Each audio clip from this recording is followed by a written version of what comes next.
The following is a presentation of the Belly Up Sports Media Network. Let's talk about this next fight, which could be a candidate for a knockout of the year. In the lightweight division, we had Max Holloway defeating Justin Gaethje by knockout in the 5th round.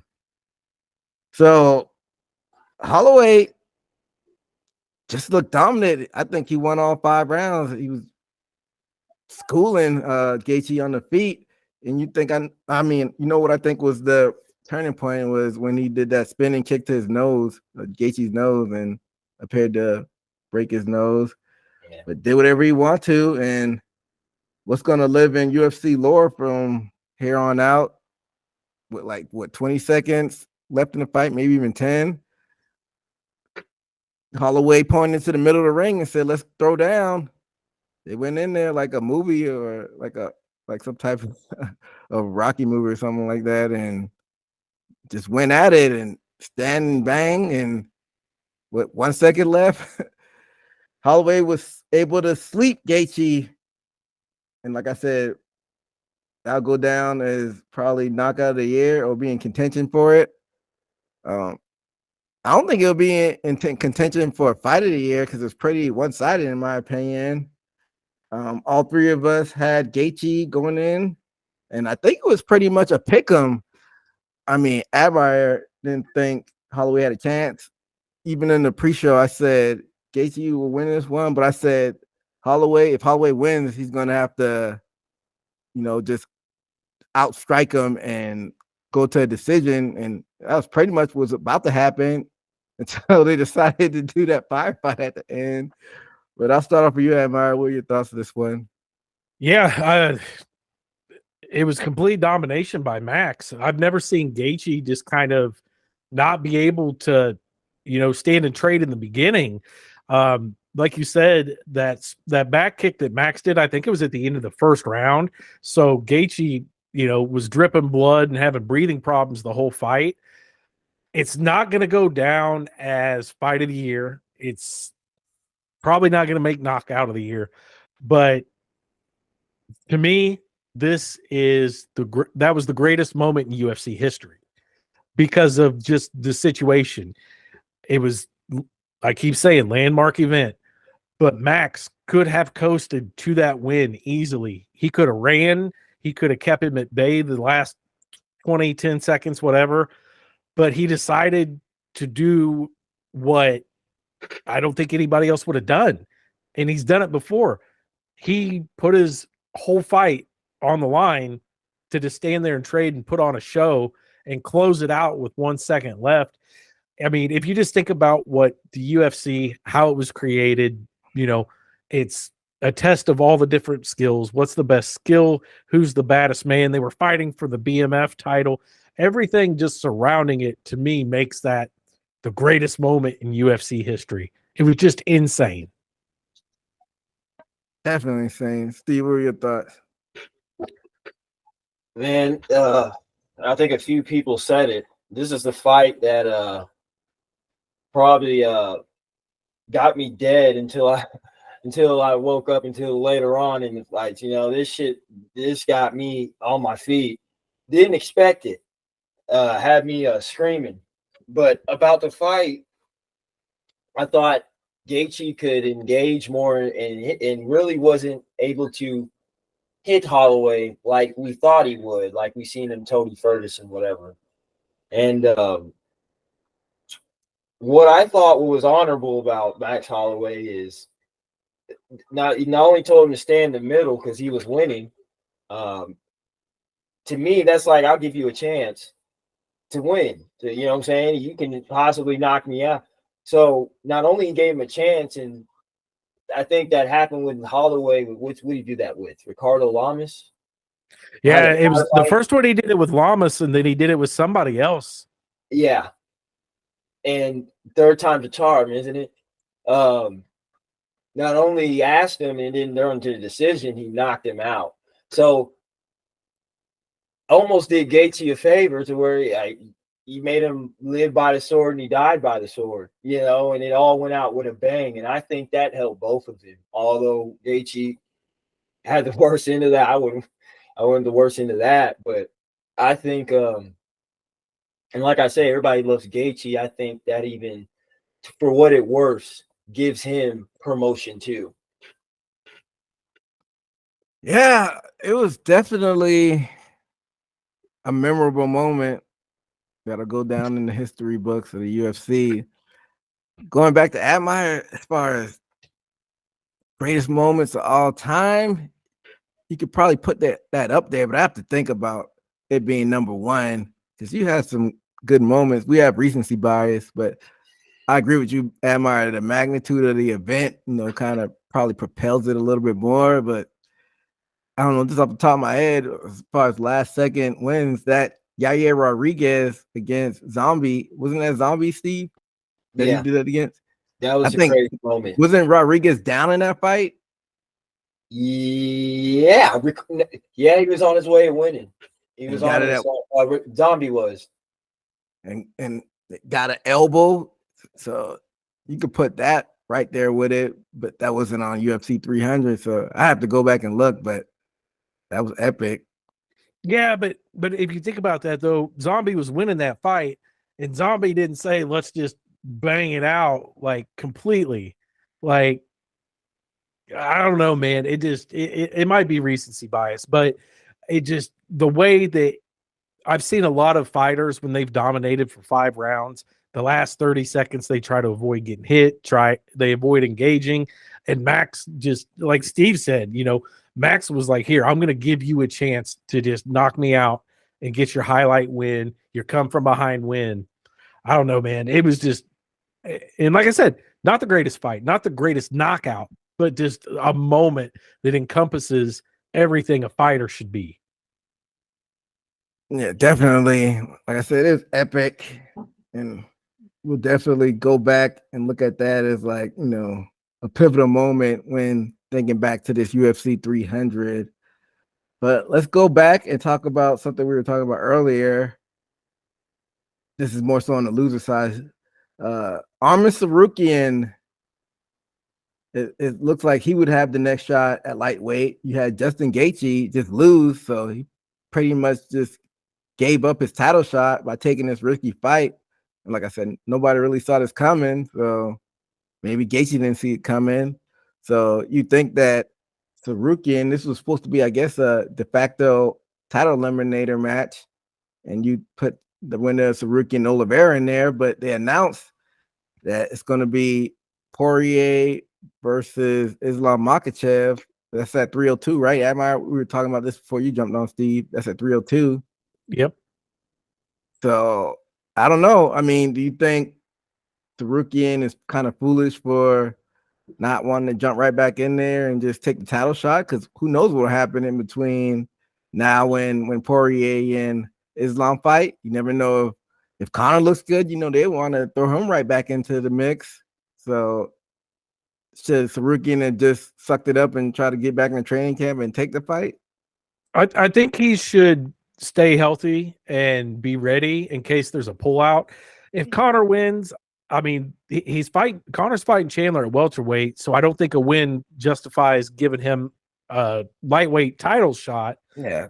I think we know though it's Conor still. If he wants a title shot at lightweight, he'll get it if he wins. Right. It's still Conor, but I think the UFC themselves were waiting until the end of that fight to see if Gaethje won. If Gaethje won, I could have seen them giving him the Islam fight, but since he lost, I don't think they could justify it. So that's why they, throw Poirier in there and they announce it after.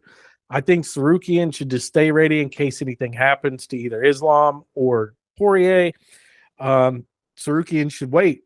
I think he's ready for a shot. As far as Gaethje, he has, quite a few losses against the higher level guys.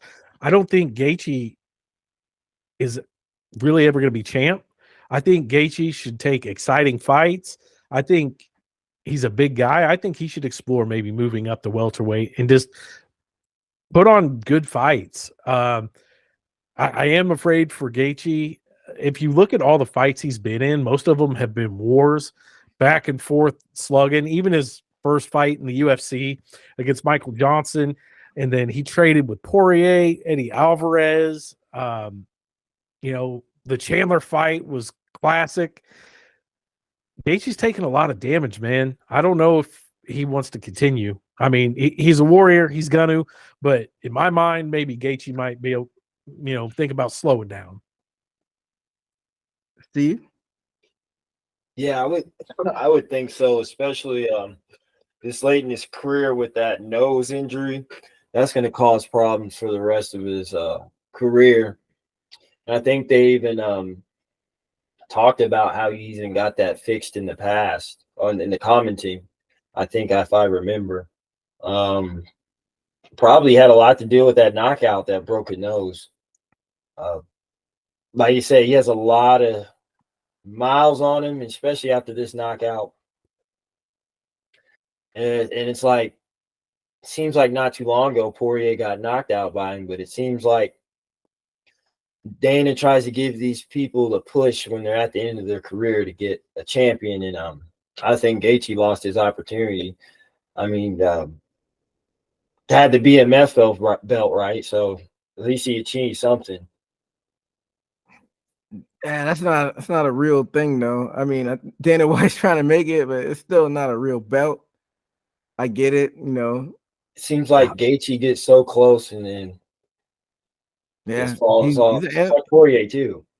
Yeah, him and Poirier was interim champion, so that's nothing to sneeze at. But I'm not even gonna go off and try to matchmake for Gaethje because he's my age. He's 35.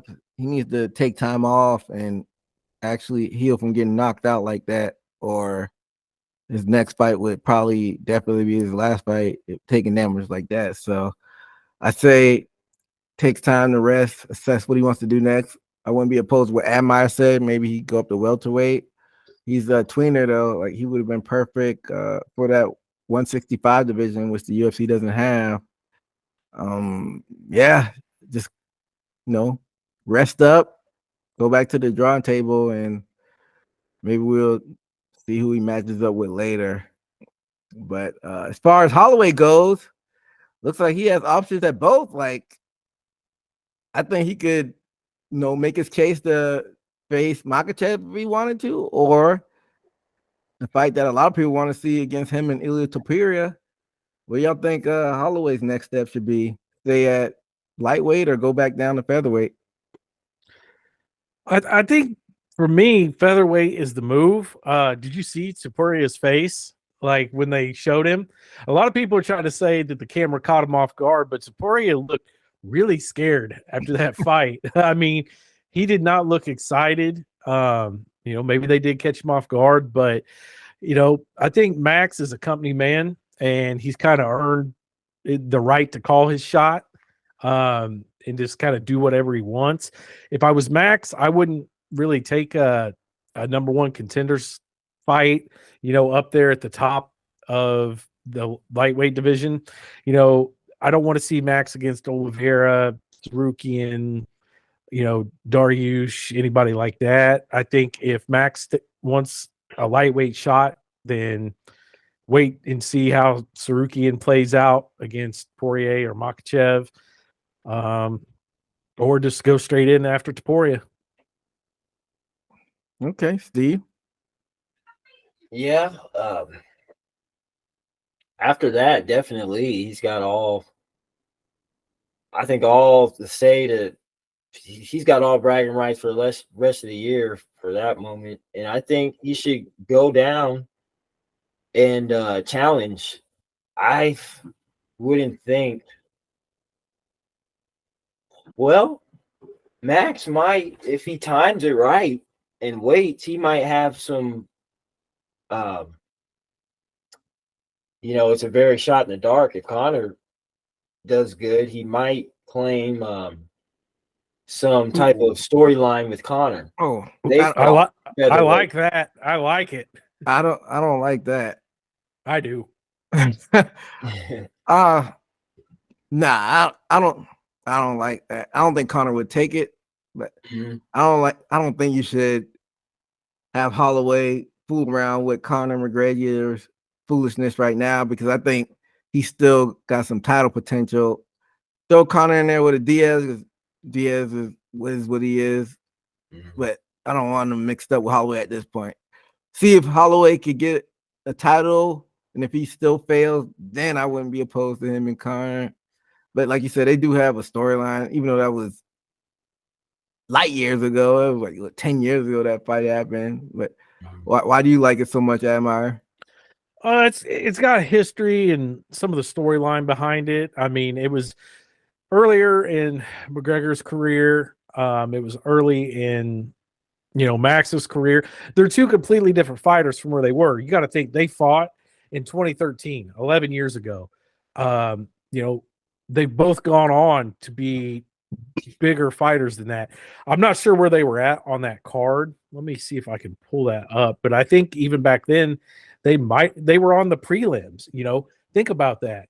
Max Holloway and Conor McGregor on the prelim card fought over 10 years ago.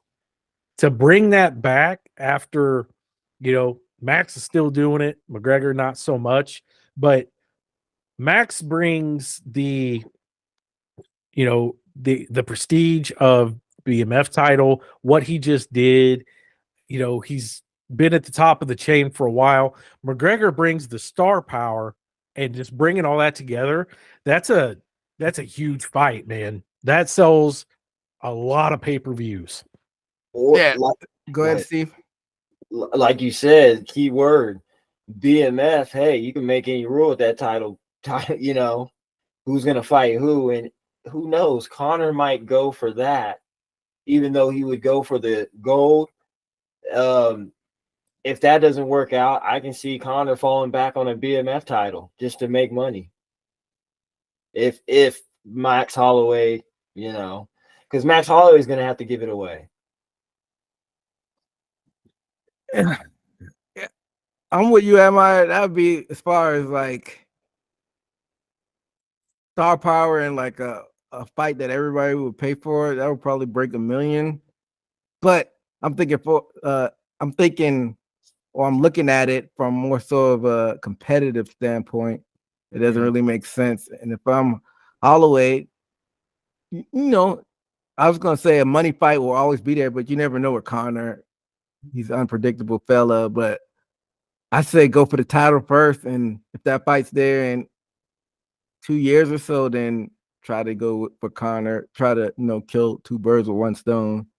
But yeah, and I mean, if Holloway went on to beat Poirier or whoever ends up our lightweight champ, and Poirier, or not Poirier, Max ends up having two titles, the BMF, the imaginary title, and a real title against Conor, 2 titles on the line in one fight, that could sell even more. So yeah. I see it both ways. Max gets paid very well to fight. He doesn't need red panty night. He doesn't need McGregor to make his money. But, maybe Max as a fighter says, this guy beat me 11 years ago. Let's do it. I don't know. I'm intrigued by it. I like it. So, yeah, he has options. That'd be interesting if they had a BMF and if he had a title on the line. But, yeah, I say go for the title first and then maybe try to go for that Conor fight if he's still even in the sport after Chandler. Who knows what Chandler's going to do to him. But, yeah, definitely an entertaining moment. Thank you for checking out this Haymaker Combat Sports segment. This full episode could be found on the Haymaker Combat Sports YouTube page and in audio form on all major podcast platforms. Until next time, peace.